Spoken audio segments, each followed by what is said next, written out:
قل للذي يسعى لإرضاء الإله اسلك طريق المصطفى خير الدعاء يا أسوة الداعين يا خير الورى يا قدوة الهادين يا علم الهدى ما كنت فظا أو غليظا بينهم وبرحمة من ربنا تهدي.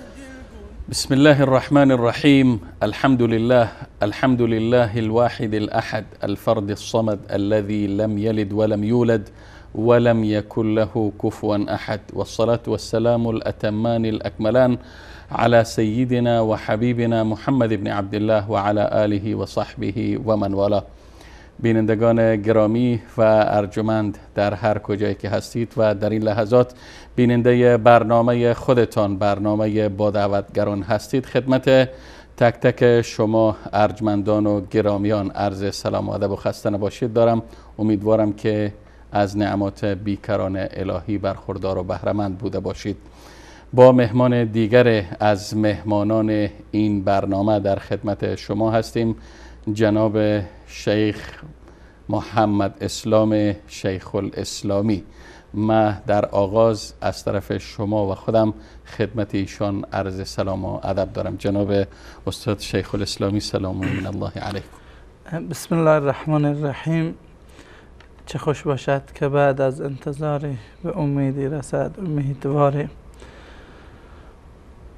من هم به نوبه خود عرض سلام و خسته نباشید دارم خدمت همه بینندگان عزیز شبکه وسایل حق که واقعا وصلت همه جانبه را در بین امت مسلمه ایجاد نموده اند و اعلام حق را برای دنیا رساندن و به ویژه برای شبکه و مجموعه دستاندرکاران و همکاران شبکه وسایل حق و خصوصا استاد صیقل تشکر من هم علیک عرض میکنم. علیکم السلام و رحمت الله و برکاته. سلامت باشین شیخ الاسلامی بزرگوار. البته روال برنامه به طوری است که ما از مهمان گرامیمون میخواهیم که خودشان معرفی بکنن، معرفی ایشان را از زبان خودشان میشنیم. البته ما فقط تنها گفتم محمد اسلام شیخ الاسلامی، حالا میخواهیم بشنیم از زبان خودتان که در کجا تولد شدین و در کجا نشو و نما یافتین. تشکر. بنده حقیر محمد اسلام شیخ الاسلامی، فرزند ضیاءالدین، در زون غرب افغانستان همانا ولایت هرات. البته زاد و تولد خودم شخصی در ولایت بادغیس، منطقه به نام قرشقه ولسوالی قادس در دیار هجرت که حدود پدر و بابا در اونجا هجرت کرده بودن رفتن، متولد اونجا هستم و انشاءالله که مراحلی را از عمر خود گذراندم و حالا عمرم 34 سال هستم و در خدمت استاد عزیز قرار گرفتم و البته کل شیء یرجع الی اصله، دوباره پس در هرات و در کروخ و در زادگاه اجداد خود در اونجا مستقر شده ایم و مشغول برنامه هستیم که انشاءالله توضیح خواهم داد. تشکر شیخ الاسلامی بزرگوار. البته گفتین 34 سال، اگر 34 ساله باشین پس متولد سال 1362 هجری خورشیدی هستین، در بادغیس تولد شدین، اما اصالتا از ولسوالی یا شهرستان کروخ ولایت استان هرات باستان هستین.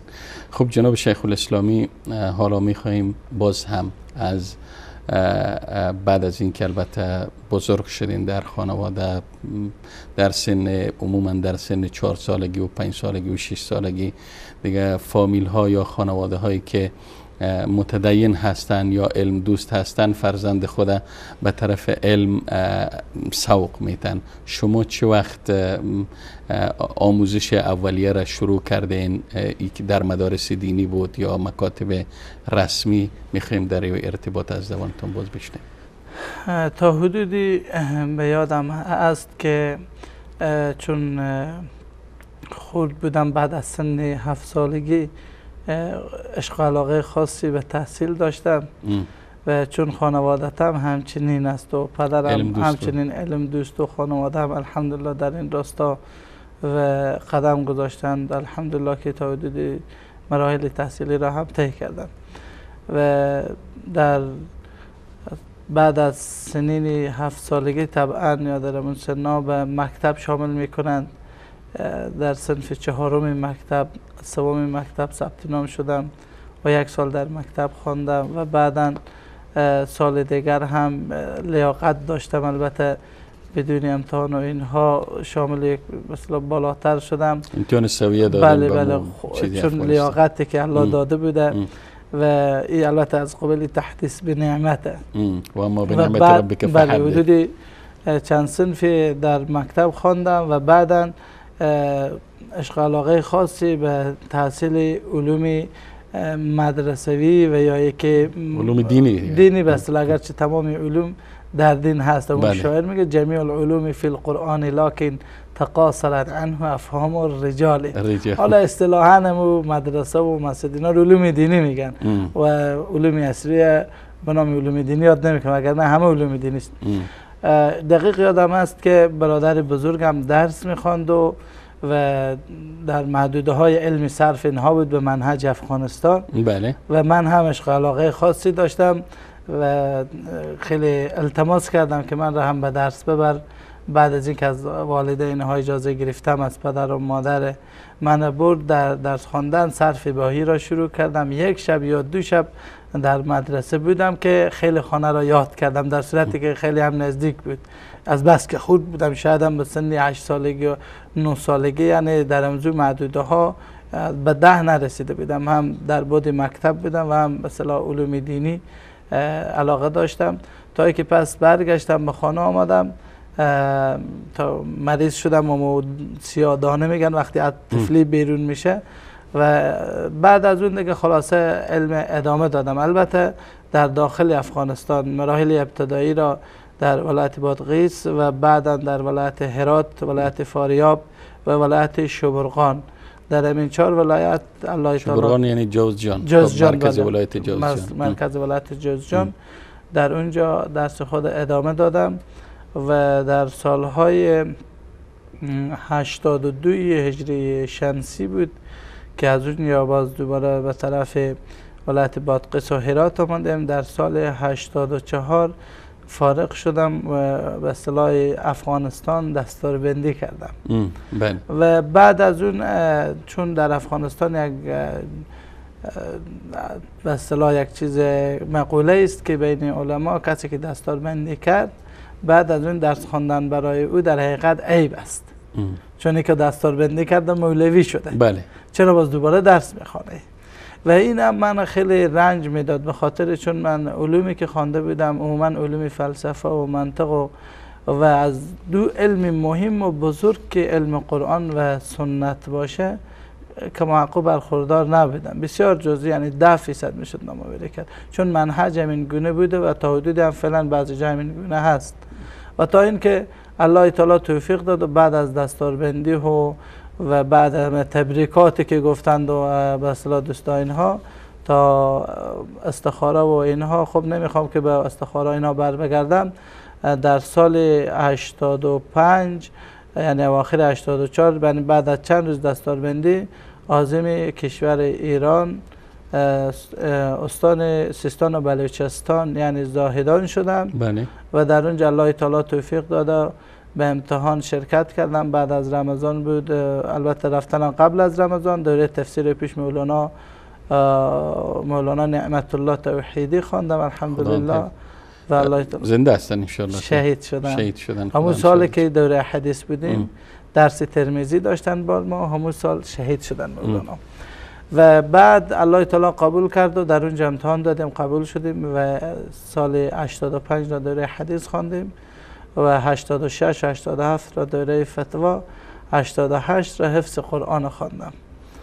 به خاطر اینکه چون منهج درسی در کشور که بود با قرائت و با حفظ و با اینها کمتر سر و کار داشت. من چیزی که به اول صرف و نحو و منطق و فلسفه و مسائل 15 کتاب تقریبا ما از فلسفه و منطق خوندیم با حاشیه و نکته و ماشاءالله.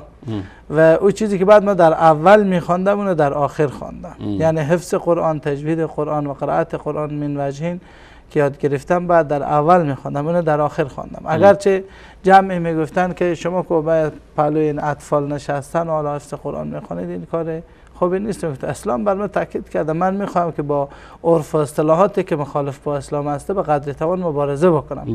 به هر حال در سال 88 اواخر 88 بود که الله تعالی خواست و باز از دوره حفظ قرآن فارغ شدیم و با مشوره اساتید اینها عازم کشور و مشغول خدمت به جامعه خود شدیم که انشالله گام با گام و قدم قدم پیش میریم باشه. خب تشکر جناب شیخ الاسلامی سے. الحمدلله یعنی واقعا مراحل عمریتان از قبل از 70 تا سالهای 90 بگم مملو از گام برداشتن به وادی علم بود و در هر جای زانوی تلموذ زدین، چه در بادغیس بوده، چه در هرات بوده، چه در فاریاب بوده، چه در جوزجان بوده و بعد از او چه در شهر حافظان قرآن، شهر زاهدان بوده. در همه اینجا شما الحمدلله به خاطر کسب علم، به خاطر فراگیری علم، به خاطر رفع آتش علمیتان گام برداشتین. خب جناب شیخ الاسلامی صاحب، یک سوالی که شاید در ذهن برخی از جوان‌ها امروز مطرح میشه که چرا امروز اکثریت یعنی یک غالبیت مردم به خاطر امرار معاش و به خاطر رسیدن به منصب یا پست مهمی عموما علوم عصری را انتخاب میکنن؟ کسی رشته طب یا پزشکی میخوانه، مهندسی و انجینیری و اقتصاد و حقوق و این مسائل میخوانه. شیخ الاسلامی صاحب چرا علوم دینی را انتخاب کرده؟ تشکر جناب استاد صیقل. انتخاب علوم دینی مروجه که اصطلاح شده، چرا انتخاب کردم دلایلی دارد و عللی دارد. یکی از جمله علت ها است. البته در وقت ابتدا شروع کردم که این علت من که محقق نمیدانستم و آهسته آهسته پیش رفتم، بعدا دانستم این مسئله را. البته در اونجا یک عشق و علاقه داخلی و به اصطلاح خصوصی بوده که خودم علاقه داشتم. و چرا علاقه داشتم؟ چون خانوادتا همین علم پیش برده بودن و این چیزی بود که برای من خیلی خوشایند بود. البته آهسته آهسته که پیش رفتم چند چیز از این مسئله من درک کردم که اینو محکم گرفتم. یکی از جمله اونها تمام علوم اصلیه که انسان خوب با تخصص کامل بدانه، اما اگر علوم دینی که در رأس اونها قرآن باشه، قرآن یاد نداشته باشه و احادیث پیامبر صلی الله علیه و سلم یاد نداشته باشه، اون برای اون نه منفعت دنیوی داره نه اخروی. به خاطر اینکه اخروی که مشخصه و دنیوی هم بسیار چیزی ناچیزی زود میگذره. یک مسئله دوم هم برای من خیلی جالب بود این که اگر یک کسی با علوم اصلی تخصص فوق تخصص ها هم داشته باشه، وقتی که در یک جلسه و در یک برنامه شرکت میکنه، همه در مقابل از او قدر استقبال گرم و احترام خاصی ندارن که به ویژه برای حتی یک طلبه علم، یک حافظ قرآن دارن. وقتی که حتی از در داخل میشه با یک احترام خاصی اون اکرام میکنن و این ناشی از دین دوستی مردمه. واقعیت شکل شاید در جایی باشه که اتفاقا عالم ببینه درم ببنده بروی، در بعضی شاید جاها باشه، اما در افغانستان عموما مردم چون متدین و دین دارن این عشق و علاقه خاصی دارن. و سوم علت هم است که ما در یک خانواده زندگی میکنیم که خانواده بنای اهل تزکیه هستن و جد بزرگوار ما هم با خرافات و بدعات به شدت مقابله و مبارزه میکرده. و حتی در کتاب مناقب صوفی اسلام که معروف به شیخ الاسلام است، در اونجا نوشته شده هر تصوفی که خلاف قرآن و سنت باشد دلالت و گمراهی می باشد. با خود فکر کردم که من از همچنین خانواده‌ای اگر قرار بر این باشه که من هم علم یاد نگیرم و یک کسی که خودی و کور باشه کور دیگر چگونه برا میبره؟ به نظر مسئولیت دارم در مقابل این به اصطلاح ارتباطات مردم و اجتماعیتی که در خانواده داره، ما بعد علم یاد بگیرم و ادای مسئولیت بکنم.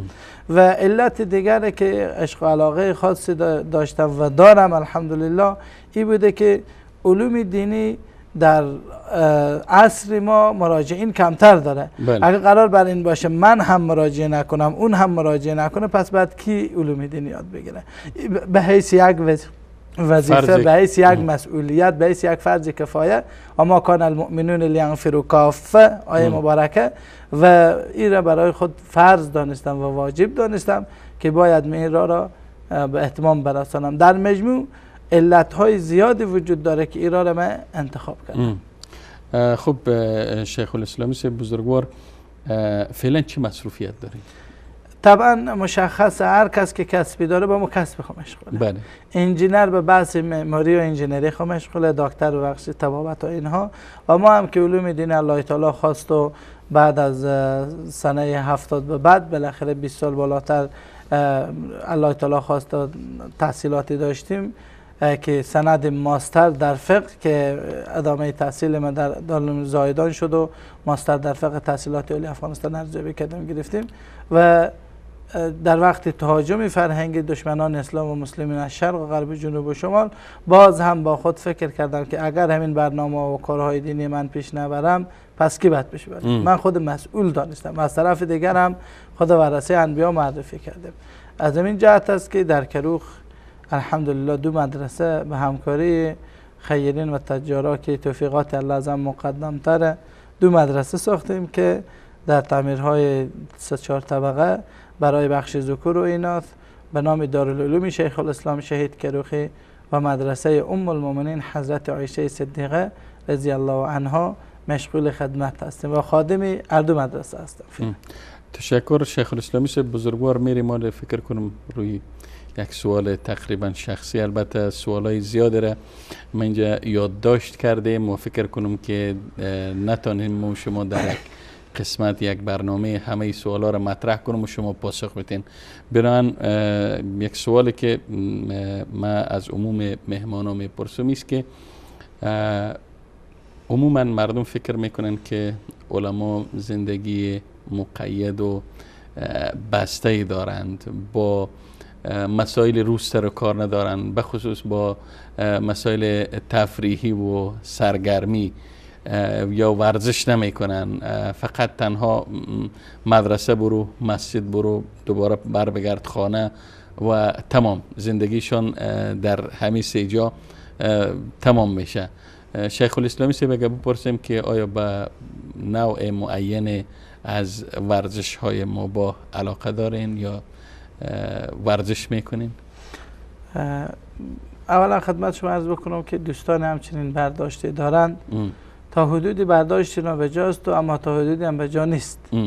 به خاطر اینکه دوست ما اگر مطالعه دقیقی از روش پیامبر صلی الله علیه و سلم، از زندگی نامه پیامبر صلی الله علیه و سلم داشته باشه که پیامبر صلی الله علیه و سلم انواع ورزش انجام میدادن.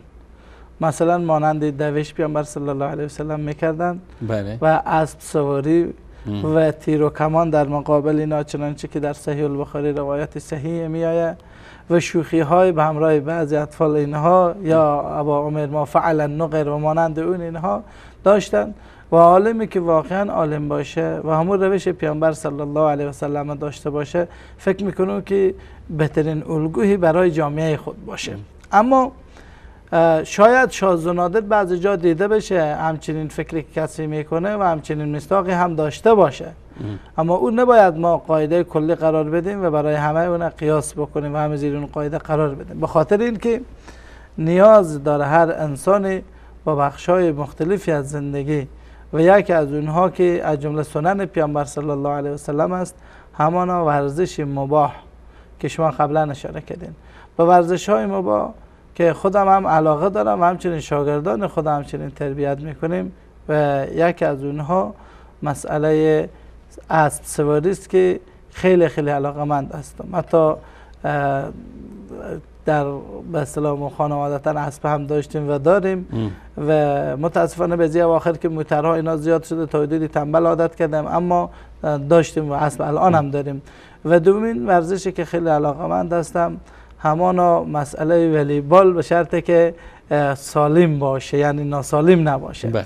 یعنی سالم و ناسالمی رو خود بینندگان عزیز ما میدونن، یعنی مانع ذکر الله، مانع نماز، مانع کارهای خوب دیگر نشه. و سومین ورزشی که علاقه‌مند هستم و مسئله دوشه و در مکتب و در مدرسه هم بودم دوش داشتم. و چهارمین مسئله کشتی، البته به اون شکل افغانی خود ما که شکلی بغل به بغل نه بین المللی که میچرخند، به اون شکل حتی الان هم علاقه مندم و حتی بعضی جا علاقه دارم که یک جا یک برنامه شکل مردمی که مروج است در اینها. و پنجمین چیزی که خیلی علاقه مندم به نشان زدن، شکار کردن. پس جناب شیخ الاسلام شما یک ورزشکار به تمام معناستین. تا حدودی ما لا یملکل و لا یترکل، و البته چون بینندگانی که میبینن بخش اونها استادان ورزش و تخصص دارند، اما ما هم لستو به ورزشین ولکن نحب الورزشیین.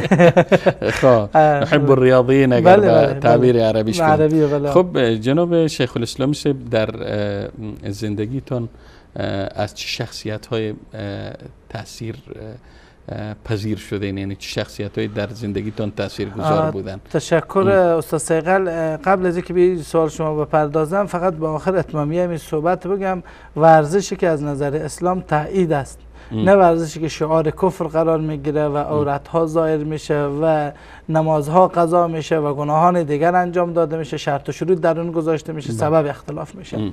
تشکر. بعد سوال دیگر شما که درباره متأثر شدن هم از چه شخصیت‌هایی؟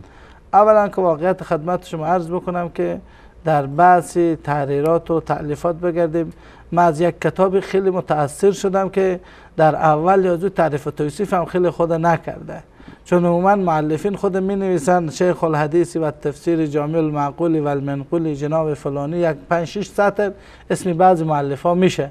من یک کتابی هسته که در اول یازو سوره فاتحه و در آخر یازو سوره ناس، ابتدای به با شروع شده انتهای هم به سین، یعنی امی کتاب کسی او بخونه عمل بکنه بس، یعنی کافی است. بسم الله الرحمن الرحیم من الجنة والناس. بله.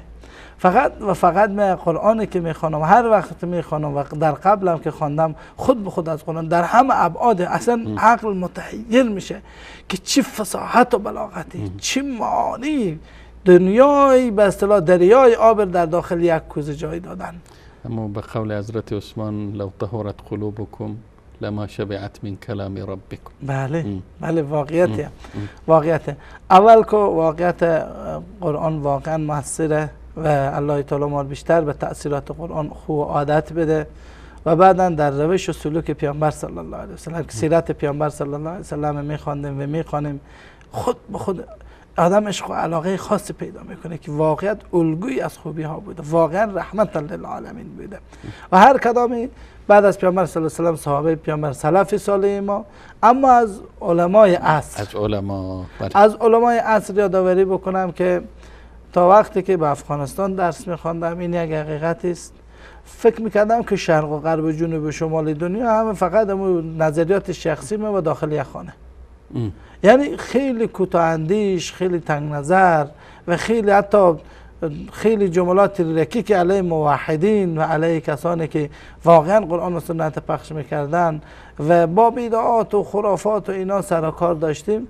و تا ای که الله تعالی توفیق داد بعد از دستاربندی در افغانستان به دارالعلوم زاهدان رفتیم و از اساتید دارالعلوم زاهدان که اونها به نوعی از تألیفات سید ابوالحسن ندوی رحمه الله که واقعا بیدارگر عصر بود که الله تعالی مغفرتشان بکنه آمین. و متأثر بودن. و خودم شخصی از همه اساتید عزیز به ویژه مفتی صاحب محمد قاسمی و مولانا عبدالحمید حفظهم الله آمین. در بحث تفسیر اینا مولانا نعمت الله تا وقتی که حیات داشتن، مولانا احمد ناروی و میشه که هر کدامی از دوستان یادآوری که مفتی عبدالقادر عارفی، قاضی عبدالحلیم و مجموعه دوستان اساتید که در اونجا بودن در ابعاد مختلف الحمدلله مؤثر بودن. و از دنیای معاصر بالاتر از یک کشور و دو کشور بیشتر از تألیفات برادران اهل سنت و جماعت عرب زبان خو متأثر شدیم، کتابا که مطالعه میکردیم و دلایل قوی که میدیدیم در اونجا و بعضی جا دلایل ضعیفی که میدیدیم واقعیت متأثر میشدیم. الله تعالی همه حفظ بکنه و اونایی که رفت الله تعالی مغفرت بکنه، جنت آمین آمین. فکر کنم که دقایق پایانی برنامه داریم نزدیک میشیم. از حضور شما انشاءالله که به اجازه شما از حضور تک تک بیننده های عزیز و گرامی مرخص میشیم و انشاءالله که در قسمت بعدی برنامه نیز با جناب استاد محمد اسلام شیخ الاسلامی خواهیم بود و در رابطه و فعالیت های دعوی در افغانستان انشاءالله صحبت خواهیم کرد. امیدواریم که در برنامه آینده نیز پیگیر برنامه خودتان، برنامه با دعوتگران بوده باشید. السلام علیکم و رحمت الله تعالی و برکاته. قل للذي يسعى لإرضاء الإله اسلك طريق المصطفى خير الدعاء يا أسوة الداعين يا خير الورى يا قدوة الهادين يا علم الهدى ما كنت فظا أو غليظا بينهم وبرحمة من ربنا